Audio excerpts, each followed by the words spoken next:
As we look back at the last year, we've reconnected with a number of you, viewers and guests we've interviewed over the past year plus. We wanted to hear how you have handled the last 12 months, the challenges you faced, and your wishes for 2022. Hi, my name is Monday Buski. I'm from Detroit, Michigan. I'm Amy Scheid. I live in the center of Wisconsin. My name is Nora Galina. I live in Zephyrhills, Hills, Florida. My name is Marie Cheslick. I'm a registered nurse in the city of Chicago. My name's Marissa Hackett. I am in Seattle, Washington. Hi, I'm Matt Burzak. I'm an attorney and the father of a special needs son who has autism, who's 17, and a daughter who's 14. The pandemic and the uncertainty around it is very, very difficult for some people, especially my son Ben with special needs. He does do in-person school, but with a mask, which he finds frustrating. And especially for someone like Ben, who has trouble reading emotion, even in the best of times because of autism, masking is the kind of thing that makes it more difficult for him to interact and understand with people. I thought everything would be better by now. And in certain aspects it is. The vaccines are available, but a lot of sad things have happened along the way. In January 2021, I lost both my parents to COVID, and they passed within a week of each other.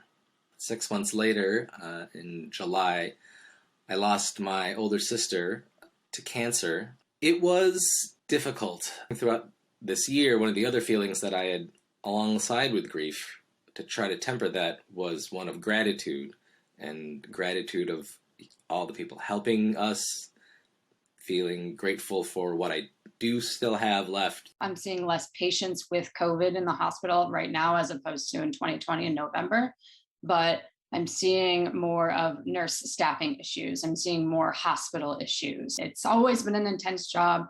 It's always been a challenging job, but more now than ever, I'm focusing of just keeping my head above the water. For almost 8 years, I owned a restaurant that sadly has now closed.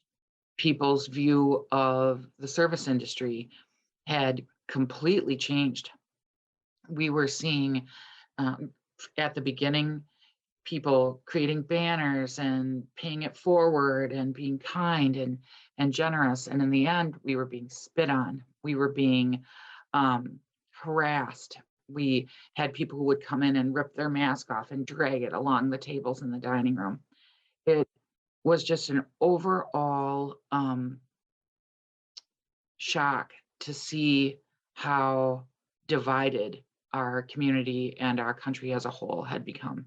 I'm scared on a bigger level at this point than I was in the beginning of the year, right after the insurrection. I'm seeing folks turn a blind eye to the gravity of what took place on January 6th. And I'm wondering if I'm watching the American experience fail in front of me, because this isn't democracy. I'm an immigrant to the US. I was born in Argentina, but I grew up in New York, and I've been here since I was a small child and traveled back and forth to Argentina many years. And Argentina was always the crazy country where the governments were awful, and you had crazy inflation, and you had military coups, and that thing didn't happen in the US. This is where we were away from that, but we're not away from that so much anymore. And I find that kind of overwhelming. Closing of the restaurant was one of the hardest things that I've done in my lifetime. And I think one of the hardest things was the amount of customers that were just heartbroken at the aspect of us closing. And we felt a real responsibility for that. They'd been so supportive, and we missed them. If there is a word to use, it would probably be endure, because that is what me and my family have had to do, is to endure a massive amount of change and trauma and grief. And I think we've done a pretty good job of enduring and honoring their lives through this past year. I'm a nurse, and I'm probably the most contagious person my friends are hanging out with, potentially, but I am hopeful. I am hopeful for the future, and I think we have to be. I'm hopeful that things will get better, that I'll feel safer and feel more confident in engaging with the outside world. I'd like to travel more. I'd like to see my family more. I want to be with the people I love. Through the midst of all of what we're seeing happen around us politically and socially, I just wish and hope and encourage folks to not forget to connect and connect with the folks they love, do the things they love, and tell people they love them. We have tried to keep our expectations short term, stay in the moment, and enjoy what we have. And, next year is going to bring what next year is going to bring.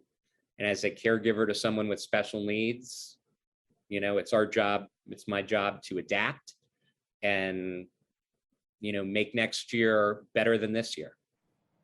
We're so grateful to all of you for sharing your stories and your lives with us. Thank you.